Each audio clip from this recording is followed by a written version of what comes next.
नमस्कार, विंध्य भारत में आपका स्वागत है। मैं हूं आपके साथ दीप्ति। आइए शुरुआत करते हैं खास खबर के साथ। बड़ा सवाल, पंचायत चुनाव होगा कि नहीं होगा, तो कब होगा और कैसे। देखिए, इसी से जुड़ी हुई विंध्य भारत की गर्मा गर्म बहस जनप्रतिनिधियों किसानों के साथ। नमस्कार, आप देख रहे हैं विंध्य भारत। मैं जावेद अंसारी। मैं मौजूद हूँ रीवा के विवेकानंद पार्क में। हमारे साथ यहाँ कुछ जनप्रतिनिधि मौजूद हैं। इस समय मध्य प्रदेश में चुनाव की सरगर्मियाँ प्रारंभ होने जा रही हैं। सबसे पहले होगा पंचायत चुनाव 12 दिसंबर को। यहाँ के जो भी जिला पंचायत अध्यक्ष हैं उनकी यहाँ पर चिट निकाली जाएगी। उनके लिए यहाँ पर कार्रवाई प्रारंभ होगी पूरे मध्य प्रदेश में। साथ ही पूरे मध्य प्रदेश त्रिस्तरीय चुनाव पंचायत की प्रक्रिया प्रारंभ हो गई है। मैं बगैर किसी भूमिका के सबसे पहले चलता हूँ शिव सिंह के पास। वरिष्ठ नेता हैं, साथ में वकालत भी करते हैं। ये त्रिस्तरीय पंचायत चुनाव के बारे में ज़रा हमारे दर्शकों को बताइए। देखिए, ये जो गांधी जी के ग्राम स्वराज्य की परिकल्पना थी, उसको पूरी तरह से भाजपा गवर्नमेंट में जो है उसको नेस्ता नाबूद करने का काम किया गया है। ये गांधी जी के सामने जब नतमस्तक होते हैं तो अंदर से गांधी जी को गाली देते हैं और गोडसे की पूजा करते हैं। तो जो पंचायत की जो प्रणाली थी, इन्होंने 2014 की जो आरक्षण की गाइडलाइन थी, उसी को इन्होंने फिर से लागू कर दिया है कि इसी पुरानी प्रक्रिया के तहत जो पुराना आरक्षण का मामला था, उसी के तहत जो है चुनाव कराए जाएंगे। और इन्होंने जो परिसीमन का मामला था उसको निरस्त करने का काम किया है। तो पूरी तरह से ये सरकार नहीं चाहती, चूँकि इनके खिलाफ वातावरण है। आप कह रहे हैं अभी इन्होंने घोषणा किया कि पंचायत के जो चुनाव हैं तो 14 की गाइडलाइन के मुताबिक होंगे, लेकिन जिला पंचायत का आरक्षण आगामी तारीख पर होगा। तो ये चाहते हैं कि लोग कोर्ट चले जाएं और चुनाव ना हो। रोकेंगे आपको, मैं अभी आ रहा हूँ। एक योगेंद्र जी, आप प्रवक्ता हैं भारतीय जनता पार्टी के, इसलिए सारे सवालों के जवाब आपको ही देनी। सबसे बड़ा सवाल, आप नहीं चाहते चुनाव हो? हम अगर चुनाव न चाहते तो हम चुनाव की तैयारी क्यों करते। कांग्रेस पार्टी और उसके जो पिछलग्गू दल हैं, उसमें जो उनके द्वारा पोषित लोग हैं, जो विदेशी चंदों में पलते हैं, देश का अहित हो उसके लिए षड्यंत्र करते हैं, ऐसे लोगों का एक सोचा समझा प्लान है कि किसी तरह से ये चुनाव न हो और मैं चुनाव न होने दूं, इसके लिए लगे हुए हैं। रोकूंगा। आप पर स्पष्ट आरोप, आप विदेशी चंदे का इस्तेमाल करते हैं, क्या कहेंगे आप? देश में पंचायत राज अधिनियम की शुरुआत कांग्रेस पार्टी ने 1993 में की। 2 संविधान में संशोधन किए, 73वां और 74वां, कि महिलाओं को आरक्षण दिया जाए और हर 5 वर्ष में हर पंचायत का, जिला पंचायत का, जनपद पंचायत का आरक्षण बदल के सबको प्रतिनिधित्व किया जाए। ये कांग्रेस पार्टी की सोच थी, उसको हमने लागू किया। भारतीय जनता पार्टी की सरकार कैसे बनी, और यदि वो चुनाव कराना चाहते तो फिर इतना विलंब क्यों? असमान परिस्थितियां हैं। शायद कांग्रेस के लोगों को पता नहीं था कि पूरे विश्व में कोरोना जैसे घातक बीमारी ने साम्राज्य फैला रखा था। इन असमान परिस्थितियों के बावजूद चुनाव तो कांग्रेस को कराना था। 19 में ही चुनाव, पंचायती राज का कार्यकाल ख़त्म हो रहा था। ना तो परिसीमन पूरा किया और ना चुनाव की कोई तैयारी की। सिर्फ 15 महीने भ्रष्टाचार किए। 15 महीने भ्रष्टाचार किए। चुनाव आपकी पार्टी को कराना था, आप नहीं करा पाए। क्या है, भारतीय जनता पार्टी ये जो उपचुनाव हुए पूरे भारत में, उससे डरी हुई है। कहीं ना कहीं ये जो पंचायती राज है, ये मध्य प्रदेश सरकार बनाता है। और 2014 के आरक्षण पे बीजेपी अगर कार्य करा रही है तो उसमें उसके भाव से पता चलता है कि 2019 में नई सरकार जो भी गठित हुई मध्य प्रदेश सरकार कांग्रेस की, उन्होंने नए परमिशन करा, तो उसी में चुनाव होना चाहिए ना। कहीं ना कहीं इनकी नीयत में खोट है, और कहीं ना कहीं नीयत में खोट है। इनका साफ तौर से कहना, 19 के जब एक बार आरक्षण क्यों हो गया तो उसमें 14 क्यों नहीं? परिसीमन का जो कांग्रेस ने प्रक्रिया की थी उसे पूरा ही नहीं किया था। जब आपने परिसीमन पूरा नहीं किया, उलझा के रखा है, तो उसे निरस्त करना ही पड़ेगा जब हमें चुनाव कराना है। हमने 50% महिलाओं को आरक्षण दिया और कांग्रेस के लोग भी 33% में ही उलझे हुए हैं। सीधा सा कहना है कि हमने महिलाओं को 50% आरक्षण दे दिया। आपकी सरकार चुनाव नहीं कराना चाहती थी, आप लोग केवल वादे करते हैं, चुनाव नहीं कराना चाहते। इनको कोई जानकारी ही इस संबंध में नहीं है। ये महिलाओं का आरक्षण अभी से नहीं है, ये संविधान में दर्ज है। और जब ये लागू हुआ मध्य प्रदेश में पंचायती राज अधिनियम दिग्विजय सिंह के टाइम में, तब से है। और सरकार हर तरीके के बहाने, हर तरीके के वो हथकंडे अपना रही है जिसमें चुनाव न कराना पड़े। देखिए, चुनाव ना कराना पड़े। मैं अभी आ रहा हूँ, आपके पास आ रहा हूँ। योगेंद्र जी, ये मैं अभी प्रदीप जी से बात कर रहा था, इनका साफ तो ये जिला पंचायत के उपाध्यक्ष भी रह चुके हैं, इनका स्पष्ट आरोप है ना आप लोग नहीं चाहते चुनाव हो। हम चाहते हैं और इसीलिए तो चुनाव हो रहे हैं। अब आपत्ति किसे है? जो नहीं चाहते हैं चुनाव हो। जो नहीं चाहते आपत्ति उसे। हमारे साथ दो किसान नेता भी हैं, हम पहले इनसे बात करेंगे। ये बताइए, आप लोग किसान हैं, गांव से जुड़े हुए लोग हैं, उस स्थिति में गांव में किस तरीके से आप इस चुनाव को देख रहे हैं? आप दोनों से मेरा यही सवाल है। साथी, बिल्कुल सही आपने कहा, हम भाजपा कांग्रेस के पचड़े में पड़ना नहीं चाहिए। 273वां संविधान संशोधन विधेयक जब नरसिंह राव जी ने लाया, तब पूरे गांव में ये हुई कि अब इस चुनाव को टाला नहीं जाएगा, समय से होगा। लेकिन बड़ा दुखद पहलू है कि इसमें भी राजनीति और राजनीतिक दल हावी हैं, जबकि ये स्वतंत्र चुनाव होते हैं और समय पर होना चाहिए। हम इसके पक्ष में हैं। आप इसके पक्ष में क्या कहेंगे? आप चुनाव समय पर होना चाहिए और जो आरक्षण की प्रक्रिया है उसको बदलना चाहिए, इसलिए कि जिससे गांव के हर लोगों को प्रतिनिधित्व करने का मौका मिलना चाहिए। गांव के सारे लोगों को प्रतिनिधित्व करने का मौका मिलना चाहिए। आप ये बताइए, ये 14 का जो भी आरक्षण था, अब 19 का आरक्षण, 2 बार आरक्षण हुआ। उस स्थिति में आपको क्या लगता है कि किस आधार पर चुनाव होना चाहिए था? देखिए, भारत देश लोकतंत्र है, लोकतंत्र संविधान से चलता है। चाहे कांग्रेस हो या भाजपा, आपको संविधान के हिसाब से जवाब देना पड़ेगा और जनता के सामने आपको जवाबदेही तय करना है। पंचायत का सीधा सा फार्मूला है कि आपको हर 5 साल में आरक्षण की स्थिति परिवर्तित करना है। भारतीय जनता पार्टी संविधान को अगर मानती, अभी भारतीय जनता पार्टी के नेता कह रहे थे कि कोरोना महामारी, हम भी मानते हैं, आप महामारी का नाम चिल्लाते हैं और सुप्रीम कोर्ट में शपथ पत्र देते हैं कि कोरोना महामारी है ही नहीं। आप इसका जवाब दीजिए। मगर महामारी मानते हैं कि बहाना ढूंढते हैं। कोरोना की बात बाद में, लेकिन आपने जो पंचायत चुनाव पर सवाल उठाया उसका जवाब मैं योगेंद्र जी से जरूर लूंगा। बताइए। कांग्रेस पार्टी का इतिहास ये रहा है कि आरोप लगाना और भाग जाना, वही कांग्रेस के नेता कर रहे हैं। अब तो चुनाव है, प्रजातंत्र का उत्सव है। योगेंद्र जी, मैं बीच में रोकूंगा। पहले सवाल ये है कि 14 में जो आरक्षण था, 19 में फिर से आरक्षण हुआ। मैं अभी किसान नेताओं से भी बात कर रहा था, उनका साफ तौर से कहना था हर 5 साल में आरक्षण की स्थिति बदल जाना चाहिए। क्या आपको नहीं लगता कि आरक्षण की स्थिति बदलना चाहिए? असामान्य परिस्थिति को देखते हुए चुनाव करा रहे हैं तत्काल, इसलिए वो स्थितियाँ यथावत रखी गई हैं। अध्यादेश आया है, शासन ने नियम के अनुरूप, प्रक्रिया के अनुरूप पालन कर रहे हैं उसको। शासन के नियम के अनुसार पालन करके ये लोग चुनाव की बात कर रहे हैं। आप जनप्रतिनिधि रह चुके हैं, चुनाव भी लड़ चुके हैं, तो क्या आपको लगता है वाकई में कुछ ऐसा है? देखिए, पंचायती राज अधिनियम में जो साफ साफ लिखा है, जो कानून है कि जब 5 वर्ष पूरा हो जाए उसके बाद चक्रानुक्रमण में आरक्षण होगा ही। तो ज़बरदस्ती का 14 वाला आरक्षण लागू कर रहे हैं। अच्छा, 14 वाला कर रहे हैं तो फिर जिला पंचायत अध्यक्ष का आरक्षण, ये कौन सी बड़ा सवाल। जिला पंचायत 14 के जब कर रहे हैं तो अभय मिश्रा को वापस बना दीजिए अध्यक्ष। इसलिए कि जिला पंचायत पूरे जिले की व्यवस्था है, उसको नए सिरे से कराने में कोई दिक्कत नहीं है। कम मात्रा है, अगर हम निचले पायदान से जाएंगे तो कितनी बड़ी संख्या हो जाएगी। कम लोग हैं, इसलिए आरक्षण करा रहे हैं। ज़्यादा लोग होते तो हम आरक्षण न कराते। नहीं, तो जब इनको ज़्यादा और कम का सवाल है तो इनको कुर्सी छोड़ देना चाहिए।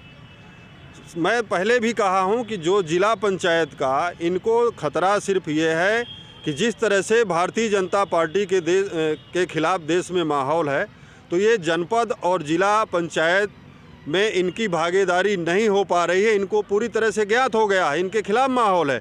इसलिए ये 2014 के आरक्षण पर ये पंचायत का चुनाव करा रहे हैं और जिला पंचायत के लिए आरक्षण करा रहे हैं कि लोग कोर्ट चले जाएं और ये प्रक्रिया पूरी तरह से। क्या आपको भी ऐसा ही कुछ लगता है कि चुनाव नहीं होने चाहिए, भाजपा उलझा रही है, कोई न कोई कोर्ट में चला जाए? हालांकि मैं अपने दर्शकों को बता दूं, इसी संबंध में 4 दिसंबर यानी कल, जब तक ये आज की डिबेट आप तक पहुंचेगी तब तक ये मामला ग्वालियर में कोर्ट में भी लगा हुआ है। अब देखना है कोर्ट का क्या निर्णय होता है, उस निर्णय पर भी हम अपनी नज़र बना कर रखेंगे। बताइए। भारतीय जनता पार्टी पूरी तरह से महंगाई और ये बेरोजगारी में जो युवाओं को मौका नहीं मिला उसके कारण चुनाव को टालना चाहती है।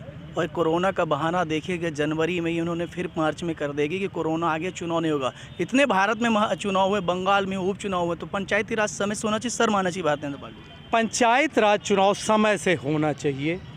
आपने कुछ इस तरीके से मामले को उलझा दिया है कि कोई ना कोई कोर्ट में चला जाए और चुनाव कैंसिल हो जाए। कुछ उलझा नहीं है। कांग्रेस की मानसा ये है कि चुनाव ना हो, इसके लिए राजनीतिक स्टंट के उपयोग किए जा रहे हैं। हम सत्ता में आए हैं, उपचुनाव हुए, उपचुनाव के आपने नतीजे देखे हैं।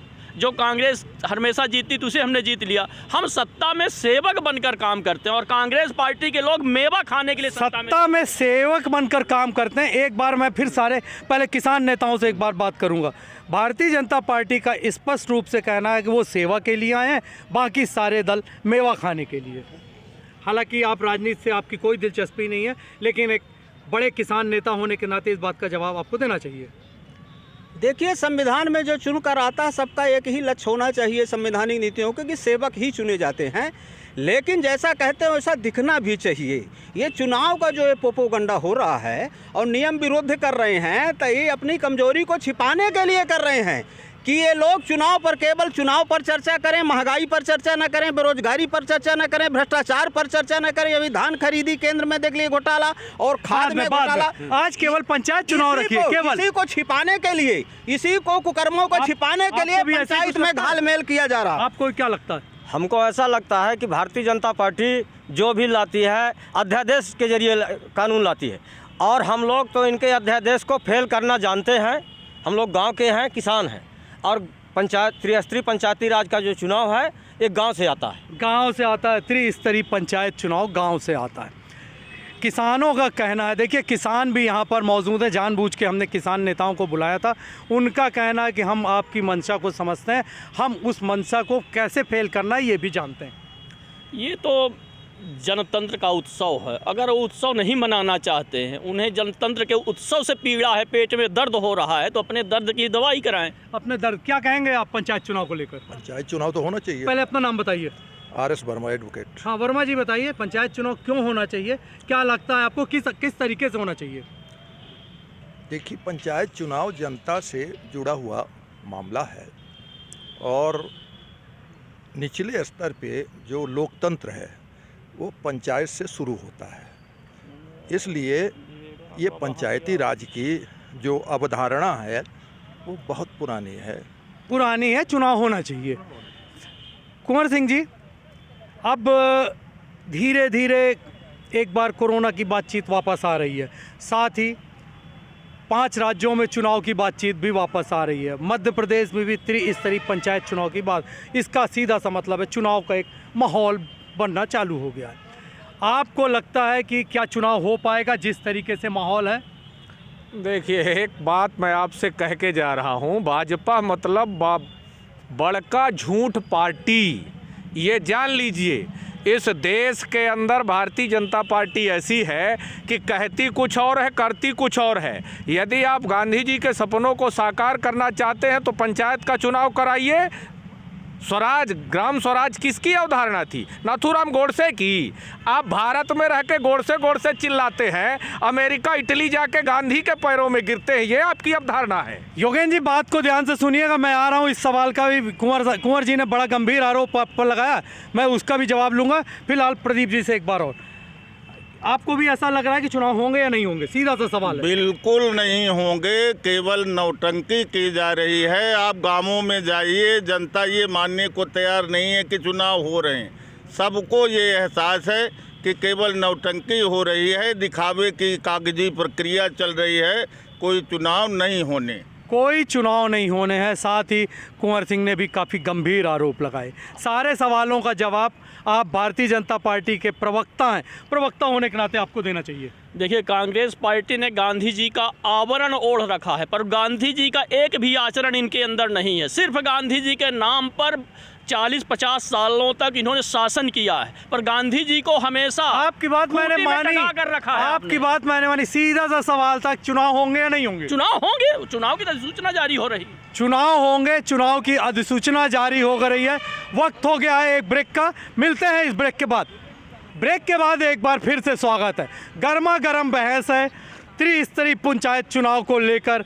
आज यहाँ पर विवेकानंद पार्क में यहाँ सारे जो नेता हैं अपनी अपनी पार्टी के, वो ये बता रहे हैं कि चुनाव होगा नहीं होगा, होगा तो किस तरीके से होगा। इन्हीं मुद्दों पर विंध्य भारत की एक बहस आप देख रहे हैं। ये बताइए, पंचायत चुनाव त्रिस्तरीय, एक सवाल सीधा सा, आरक्षण केवल अध्यक्ष के लिए, बाकी के लिए क्यों नहीं?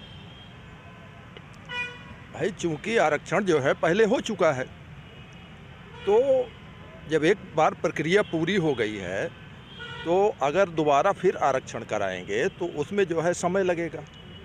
निचले स्तर से, ब्लॉक स्तर से, जो पंचायत स्तर से जो आरक्षण होने हैं, तो मेरा मानना ये है कि जो जिला पंचायत का आरक्षण अभी नहीं हुआ है उसको नए सिरे से फिर करवा लिया जाए। क्या दिक्कत है? आरक्षण करा लिया जाए, आरक्षण में कोई दिक्कत नहीं है। कुंवर सिंह जी, भारतीय जनता पार्टी किसी भी हालत में ये मानने के लिए तैयार नहीं है कि चुनाव नहीं होंगे। अभी आप कह रहे थे कि चुनाव नहीं होंगे, भारतीय जनता पार्टी कहती है हर हालत में होगा, हमने अधिसूचना जारी कर दी है, तमाम तरीके की बातचीत है। क्या लगता है अब आपको, अब आगे क्या, किस नज़र से आप आगे का दृश्य देख रहे हैं? देखिए, भारतीय जनता पार्टी और शिवराज सिंह चौहान से एक सवाल पूछना चाहता हूं। यदि आप 2014 के आरक्षण पर चुनाव कराना चाहते हैं तो अध्यक्ष का चुनाव क्यों, आरक्षण क्यों? यदि आप चाहते हैं भारत के संविधान के अनुसार पंचायत चुनाव हो और गांव के बीच में सरपंच बने, ग्राम स्वराज की अवधारणा का परिपालन हो, ग्रामों का विकास हो और संविधान पे आपको आस्था है, तो एक तरफ दो मुही बात नहीं करना चाहिए। आप एक तरफ अध्यक्ष के नए आरक्षण की बात करते हैं और दूसरी तरफ 2014 में जाने की बात करते हैं। तय कर लीजिए, आप तय कर लीजिए। यदि 2014 के ही आरक्षण में आपको चुनाव लड़ना है तो अध्यक्ष का भी फिर वही कर दीजिए, लेकिन दो तरह की बात, दो तरीके की बात ना करिए, या तो अध्यक्ष का भी कर दीजिए या वैसे ही चुनाव करा लीजिए। देखिए, कांग्रेस का क्या है, ये चुनाव तो समय पर हो रहे हैं, सब प्रक्रिया हो रही। कांग्रेस का क्या है, कांग्रेस नहीं चाहती कि प्रजातांत्रिक रूप से जनता के अधिकार मिलें, इसलिए ये प्रोपोगंडा फैला रहे हैं। अरे आप चुनाव में जाइए ना, जानते हैं आप कि हमारा सुपड़ा साफ होने वाला है। उपचुनाव में जैसा हुआ, जिसने प्रजातंत्र की हत्या की हो, जिसने संविधान को खा लिया हो, उस दल से आप अपेक्षा, जिसने संविधान को खा लिया हो, प्रजातंत्र की हत्या की हो। बड़ा गंभीर आ रहा, आप दोनों कांग्रेसी नेता हैं, दोनों से यही सवाल। शिवराज सिंह के पीछे नरेंद्र मोदी और अमित शाह बुरी तरीके से पड़े हैं, हटाना चाहते हैं। और शिवराज सिंह ये चाहते हैं कि ये 5 राज्यों में भाजपा निपट जाए तो हम कुछ ताकतवर हो जाएं, मतलब तब तक मध्य प्रदेश में कोई चुनाव ना हो। भाजपा का कांग्रेस पर आरोप है कि लोकतंत्र की हत्या आपने कर दी। नहीं, शिवराज सिंह अपनी सुरक्षा चाहते हैं। जब तक 5 राज्यों में भाजपा पूरी तरह से निपट नहीं जाती तब तक वो मध्य प्रदेश में कोई चुनाव नहीं चाहते। क्या लगता है आपको? भारतीय जनता पार्टी कांग्रेस के ऊपर आरोप लगा रही है। पहले इनसे पूछ लीजिए कि पहले बाप था कि बेटा था।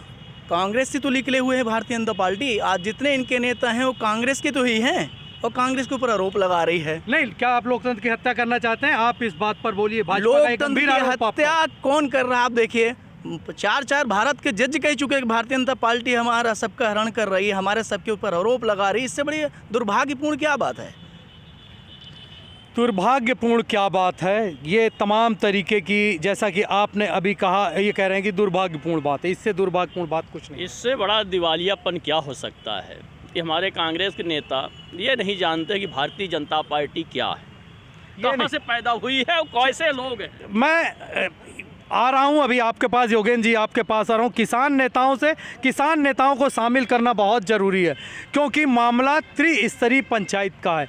इस बार जैसा कि आपने, किसानों ने इस बार कुछ एक अलग तरीके से बताया कि हम किसान हैं, तो क्या आगे आने वाले चुनाव में भी आप लोगों की कुछ खास नज़र है? बिल्कुल खास नज़र है। किस तरीके की, ज़रा बताइए। हमारी नज़र है, जितने भ्रष्ट करप्ट लोग हैं, ये लोकतंत्र असली बचेगा, नोट तंत्र हारेगा। और भारतीय जनता पार्टी किसी भी सूरत में चुनाव नहीं कराना चाहती। आप मीडिया से हैं, सारे लोग जानते हैं कि एक चुनाव में एक प्रक्रिया अपनाई जाती है। एक तरफ आप 14 का आरक्षण लागू कर रहे हैं, दूसरी तरफ आप एक स्तर में कह रहे हैं कि हम परसों आरक्षण करने जा रहे हैं।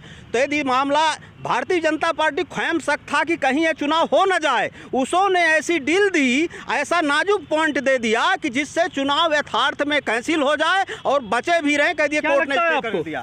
ऐसा हुआ भी है जब तत्कालीन मुख्यमंत्री उस समय सुंदरलाल पटवा जी थे, कुछ जगह पंचायत के चुनाव हो भी चुके थे। उसमें माननीय सोगौरा जी भी उम्मीदवार थे, हमें याद है, आ गया। तो फिर उसके बाद स्टे हुआ और ये लोग चुनाव का कभी नहीं चाहते हैं। इन लोगों ने यदि चुनाव को चाहते तो हर ग्राम पंचायतों में दीनदयाल अंत्योदय समितियों का गठन ना करते और उसको करके और ये स्पष्ट दिखा दिए हैं कि हम चुनाव नहीं कराना चाहते हैं।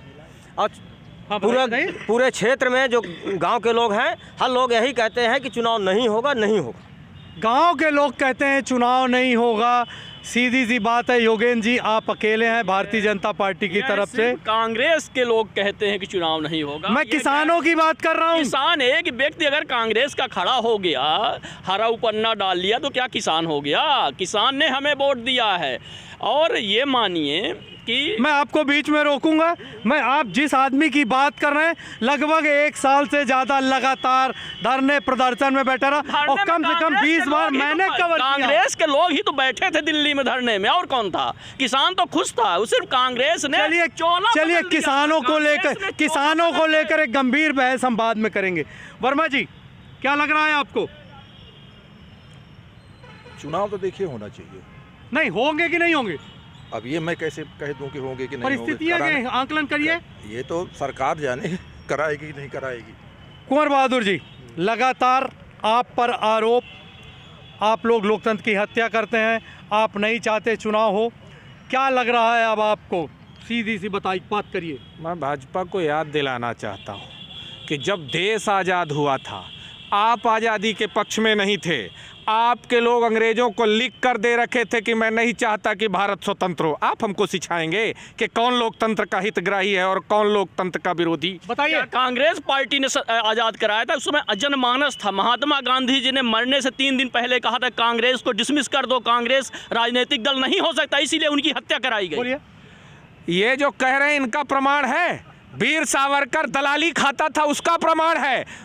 मुखर्जी, श्यामा प्रसाद मुखर्जी 33 साल में कलकत्ता यूनिवर्सिटी का कुलपति कैसे हो गया? मैं पूछना चाहता हूँ, 33 साल की उम्र में कौन व्यक्ति है जो अंग्रेजों के शासनकाल में कुलपति के पद पर हो गया? योग्यता को जिन्हें दरकार है, योग्यता नहीं जानते हैं। कांग्रेस पार्टी, वीर सावरकर को 3 बार काला पानी हुआ है। कांग्रेस के लोग उनके दर्द को नहीं। सावरकर जी पर गंभीर बहस बाद में करूंगा। सावरकर जी के बारे में मैंने भी बहुत पढ़ा है, शायद आपके बराबर ही जानता हूं, उनके बारे में बाद में बात करूंगा। बताइए जी। मैं बता दूं कि ये जो भारतीय जनता पार्टी के लोग हैं और जो सत्ता सरकार में बैठे हैं, ये लूले बहरे लंगड़े हो गए। ना तो इनको सुनाई देता है, ना दिखाई देता है, और ना इनसे चलते बनता है, ना इनसे सरकार चलाते बनता है। आपने देखा पूरे देश के अंदर किस तरह से सरकारें जो है, भारतीय जनता पार्टी की सरकारें किस तरह से देश में काम कर रही हैं। 700 से अधिक किसान शहीद हुए। पंचायत की बात कर रहे हैं, किसानों से जुड़ा मामला है। तो हम बताना चाहते हैं कि चोरी में कानून बनाते हैं और पूरी देश की संस्थाओं को इन्होंने बेचने का काम किया। तो ना इनको ये तो ना लोकतंत्र को मानते हैं, ना संविधान को मानते हैं। बीच में रोकूंगा। मेरा एक छोटा सा सवाल जी, आप किस पार्टी से हैं? मैं किसान हूँ। पार्टी का नाम बताइए। मैं किसी पार्टी से नहीं हूँ, मैं किसान के हैसियत से यहाँ खड़ा हूँ। नहीं, आज की बात नहीं, वैसे आपका प्रोफेशन किस पार्टी को लेकर? मेरा जनता दल सेकुलर पार्टी से। योगेंद्र जी, अभी आप कह रहे थे कि कांग्रेसी बैठे थे। एक शख्स मेरे पास मौजूद है जो 300 दिनों से ज़्यादा लगातार संयोजक की भूमिका रहा, ना वो कांग्रेस में था ना भाजपा में। देखिए, ये चुनाव जो हैं, ये गैर राजनीतिक दल के चुनाव, ये किसी पार्टी के सिंबल पर तो चुनाव हो नहीं रहे हैं। फिर कांग्रेस के लोग इतना विरोध क्यों कर रहे हैं, मैं ये इनसे जानना चाहता हूं। अभी बात मैं शिव सिंह जी से कर रहा था। किसान आंदोलन आपने कहा कि बाद में चर्चा करेंगे। चलिए ठीक है, किसान आंदोलन पर बाद में बात होगी। आज केवल त्रिस्तरीय पंचायत चुनाव। मैं आप सबके पास आ रहा हूँ एक अंतिम कमेंट्स के लिए। योगेंद्र जी और कुंवर जी आपके बाद में आऊँगा। अंतिम शब्दों में, अंतिम चंद अभी हमारे साथी जो प्रवक्ता भाजपा के ये बताए कि ये किसान नहीं है। इनको याद होना चाहिए, इनके मुख्यमंत्री जी और इनके किसान मोर्चे के राष्ट्रीय अध्यक्ष सुभाष बराल थे। उन्होंने, जब हम लोगों ने आंदोलन किया करते थे किसान संघर्ष समिति के माध्यम से, उस समय सुभाष बराल ने ये कहा था सारी बातें सुनते रहिएगा। सुभाष बराल इनके राष्ट्रीय अध्यक्ष थे। उन्होंने कहा था कि स्वामीनाथन आयोग की रिपोर्ट C2+ के आधार पर लागू होना चाहिए। उसके बाद नरेंद्र मोदी ने उसके बाद नरेंद्र मोदी जी ने कहा था। और तब हमारे किसान नेताओं ने भारतीय जनता पार्टी को, हम लोगों से कोई मतलब नहीं था कांग्रेस से, हम लोगों ने तो हमेशा कांग्रेस से लड़ा। भारतीय जनता पार्टी के लोग कभी कांग्रेस से नहीं लड़े हैं। बताइए। साथ ही हमें तो हंसी आती है, हमारे विद्वान जो प्रवक्ता हैं, कि यही सवाल दिल्ली से लेकर रीवा तक है। यही तो भारत सरकार भी कह रही थी किसान है ही नहीं, हम इनको मानते नहीं। फिर उन्होंने माना कि यही किसान है। सवाल तो ये है किसान का, लेकिन किसान है कि नहीं वो अलग बात है। पंचायत चुनाव समय से होना चाहिए और आरक्षण नए आरक्षण के साथ होना चाहिए, ये डिबेट है। हम चाहते हैं Bharatiya Janata party ruling party है, उससे भी कहना चाहते हैं कि आप समय से चुनाव कराओ, नाटक नौटंकी मत करो। बताइए। बिल्कुल जायज़ है। नए आरक्षण से यदि भारतीय जनता पार्टी वाकई चुनाव कराना चाहती है तो नए आरक्षण प्रक्रिया से चुनाव कराए। हम लोग पूरी तरह से इसमें साथ में हैं। चुनाव जो है वैधानिक। एक सवाल मैं आपसे जानना चाहूँगा, क्योंकि आप अधिवक्ता हैं और वरिष्ठ अधिवक्ता हैं। एक छोटा सा सवाल, ये जो चुनाव में एक ट्विस्ट आया है आरक्षण को लेकर, तो क्या आपको लग रहा है कि आप वकील की नज़र से देख के बताइए कि चुनाव होगा कि नहीं होगा? मैं तो पहले से ही कह रहा हूं कि जिस तरह से भारतीय जनता पार्टी दो तरह का काम कर रही है, एक तो 2014 का मामला आया यहाँ और अभी आरक्षण का मामला है जिला पंचायत का, तो इससे कैसे चुनाव हो पाएगा? तमाम लोग न्यायालय जाएंगे और न्यायालय रोकने का काम करेगा, इनसे जवाब मांगेगा। तो ये नहीं कराना चाहते हैं चुनाव, इसलिए इस तरह की प्रक्रिया अपना रहे हैं। नहीं कराना। बताइए। भारतीय जनता पार्टी ने दो रूप में खड़ा कर दिया, दो राह में, और वो चाहती है कि आम आदमी और सब लोग न्यायालय पे जाएंगे और ये चुनाव कैंसिल हो जाए ताकि चुनाव कराना ना पड़े। और तीसरा इन्होंने कोरोना का फिर से भेज ही दिया, क्योंकि ये जब चुनाव आता है तो भारतीय जनता पार्टी कोरोना का ज़रूर डाल देती है। जहाँ उपचुनाव होते हैं भारतीय जनता पार्टी जिस क्षेत्र में डर होता है वहाँ कोरोना नहीं रहता। कोरोना का एक भय दिखाया जाता है। आपसे ये सवाल से हट के, जिला पंचायत के आप उपाध्यक्ष रहे, पिछले जब से उपाध्यक्ष थे उसके बाद कोई और भी रहा होगा, तो अब नया चुनाव होने जा रहा है, आपको भी ऐसा लग रहा है? बिल्कुल नहीं लग रहा। देखिए, कानून से ऊपर तो कोई होता नहीं। भारतीय जनता पार्टी की सरकार कानून के विरुद्ध बार बार संशोधन करके, ये जानते हुए कि न्यायालय कानून का पालन करने के लिए बाध्य है, और कानून के विरुद्ध जब हम संशोधन करेंगे तो न्यायालय चुनाव को रोक देगा। अब आप सुन लीजिए, पंचायती राज अधिनियम में परिसीमन के बारे में क्या लिखा है, वो आरक्षण के बारे में क्या लिखा है। परिसीमन के बारे में लिखा है कि यदि परिसीमन के 1 वर्ष के भीतर चुनाव नहीं होते तो परिसीमन स्वयमेव रद्द माना जाएगा। तो इनने 1 वर्ष क्या 2 वर्ष से ज़्यादा हो जाने के बाद ये नौटंकी रची कि उसे कैबिनेट में, वो तो 1 वर्ष बाद स्वयमेव रद्द हो गया, अपने आप निरस्त हो गया। हाँ, निरस्त हो गया। पर इनने नौटंकी रची, 2 वर्ष बाद उसे कैबिनेट में ले गए, फिर राज्यपाल के हस्ताक्षर से, जो स्वयमेव रद्द हो चुका है, जो एक्ट में लिखा हुआ है। अब आरक्षण पर चलिए, जब संविधान में कानून में लिखा हुआ है कि 5 वर्ष पूरा होने के बाद पुनः चक्रानुक्रमण पद्धति से आरक्षण होगा, इसके पश्चात ही चुनाव होंगे, तो कैसे आपने संशोधन किया कि 2014 का ही आरक्षण रहेगा? तो जब कानून के विरुद्ध आप संशोधन बार बार कर रहे हैं और फिर और कानून के खिलाफ लगातार आरक्षण कर रहे हैं, जानबूझ के चुनाव होने नहीं देगा। ये अधिवक्ता होने के नाते भी आपसे सवाल का जवाब लूंगा। बताइए, आपको क्या लग रहा है चुनाव को लेकर? चुनाव को लेकर क्या है, चुनाव होना चाहिए और क्या। ये तो ठीक है, ये तो हर आदमी चाह रहा है चुनाव हो, लेकिन जिस तरीके से परिस्थितियां निर्मित हो रही हैं उनको देखकर आपको क्या लग रहा है? ये परिस्थिति तो सरकार की जिम्मेदारी है कि समय पे चुनाव कराए। परिस्थिति सरकार की जिम्मेदारी है। परिस्थिति योगेंद्र जी, तमाम लोगों के आरोप आपने सुने। मैं भी आ रहा हूँ आपके पास कुंवर सिंह जी। जिसने संविधान में 100 बार संशोधन किया, चीरहरण किया इस संविधान का, संविधान को इमरजेंसी लगाकर नेस्तनाबूद कर दिया, पूरे देश को जेल बना दिया, वो आज संविधान की बात करते हैं, कानून की बात करते हैं तो बहुत हंसी आती है। यह चुनाव जनता का है, बिना गैर राजनीतिक दल का चुनाव हो जाने दीजिए। आपको क्यों दर्द हो रहा है? नहीं, लेकिन सवाल यह है कि जो प्रक्रिया में जटिलता पैदा की गई है, कुछ जगह आरक्षण कुछ जगह आरक्षण नहीं, इसको लेके अभी शिव सिंह जी कह रहे थे कि इसको लेके कोई भी कोर्ट जा सकता है, और कोर्ट गया तो वहाँ से सवाल जवाब होंगे, चुनाव टल जाएंगे। हमको लगता है कांग्रेस पार्टी चुनाव नहीं कराना चाहती, इसलिए अभी से भूमिका बना रहे हैं। जनता दल का आरोप है, कांग्रेस का आरोप नहीं है। अभी कांग्रेस का आरोप भी आपसे ले लेता हूँ। का एक ही सिद्धांत है, खाना खाओ, खाना अच्छा नहीं बना तो कांग्रेस ने बिगाड़ दिया, खाना अच्छा बन गया तो भी कहेंगे कि कांग्रेस ने बिगाड़ दिया और अच्छा बन गया। देखिए, अगर आपकी नीयत अच्छी है तो आप, जब आरक्षण कोई पार्टी नहीं कराती है, अधिकारी कराते हैं, रोटेशन के आधार पर होता है। आरक्षण हुआ था, आप उसी को मान लीजिए। यदि आपको जनता पर इतना भरोसा है तो रिजल्ट आने दीजिए ना, दूध का दूध पानी का पानी हो जाए। रिजल्ट तो आ ही गया, उपचुनाव ने परिणाम दिखा दिया। आप क्या बताइए? उपचुनाव ने परिणाम दिखाया है देश में।